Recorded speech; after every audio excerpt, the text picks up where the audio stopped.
वाढत्या वयामध्ये महिलांना अनेक त्रास सहन करावे लागते, पण घरकामात मग्न असल्याने महिला आजाराकडे दुर्लक्ष करतात. त्यामुळे अनेक आजार वाढीस लागतात. वयाच्या 35 नंतर महिलांमध्ये अनेक समस्या आपल्याला बघायला मिळतात.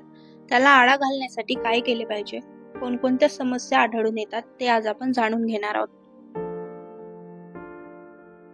भारतीय स्त्रियांमध्ये सहसा 35 नंतर ॲनिमिया म्हणजे हिमोग्लोबिन कमी असण्याचे प्रमाण सहसा आढळून येतात. इथे स्त्रियांना ज्या प्रमाणात आवश्यक आहे त्या प्रमाणात प्रोटीन्स, आयन्स यांचा जेवणामधून जो पुरवठा व्हायला पाहिजे तो पुरवठा होऊ शकत नाही. त्याच्यामुळे सहसा भारतीय स्त्रियांमध्ये हिमोग्लोबिनचे प्रमाण कमी आढळते. त्याचप्रमाणे भारतीय स्त्रियांना सहसा पाळीचे संबंधित आजार, पाळीच्या दिवसांमध्ये घ्यावयाची काळजी याबद्दल थोडी अनभिज्ञता असते. तर या विषयांबद्दल पण मार्गदर्शन होणे आवश्यक आहे. 35 नंतर आणखी सर्वायकल कॅन्सरचे पण प्रमाण वाढतात. त्याच्यासाठी पॅप स्मिअर वगैरे यासारख्या तपासण्या जर घेतल्या तर आपल्याला पुढचे होणारे मोठे आजार टाळता येऊ शकतात. 35 नंतर स्त्रियांमध्ये हाडांचा ठिसूळपणा हा पण एक खूप मोठा प्रश्न आहे.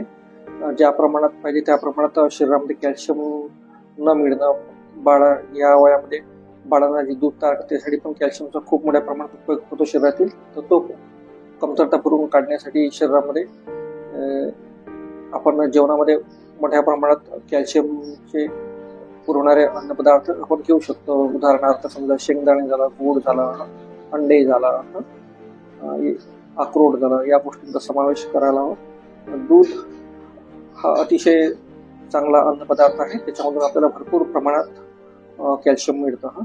तो स्त्रियांमध्ये मांसाहाराचे प्रमाण खूप कमी प्रमाणात आहे. त्याच्यामुळे त्यांना प्रोटीन्स, कॅल्शियम, मिनरल्स यांच्या कमतरतेमुळे उद्भवणारे आजार वाढतात. तर थोड्या प्रमाणात मांसाहाराला पण स्त्रियांच्या आहारामध्ये समावेश करण्याबद्दल काही पुढाकार घेण्यात यावा. मांसाहार नाही तर अंड्यांचं प्रमाण तरी आपण वाढायला हवं. स्त्रियांनी 35 नंतर स्तनांच्या कॅन्सरबद्दल पण बऱ्या प्रमाणात जागरूक असायला हवे.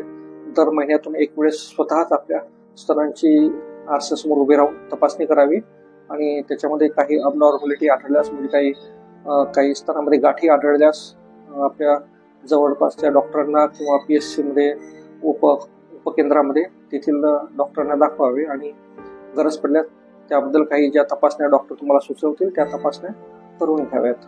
मेनोपॉज जसं 40-45च्या एजमध्ये येतो, परंतु आता सहसा मिनार्स पण लवकर यायला लागला. मुलींमध्ये 10 ते 12 वर्षापासूनच सुरुवात करायला आणि मेनोपॉज पण थोडंसं अलीकडे 3 ते 4 वर्ष ढकलल्या गेलेलं आहे. त्याच्यामुळे तर सहसा आधीच्या काळामध्ये जो मेनोपॉज 42 ते 45 या वयामध्ये यायचा तो आता सध्या 35 पासूनच काही स्त्रियांमध्ये आढळायला लागलेलं आहे लक्षणं. तर मेनोपॉजमध्ये चिडचिडपणा येणं, शारीरिक क्षमता कमी होणं यासारखी लक्षणे आढळून येतात.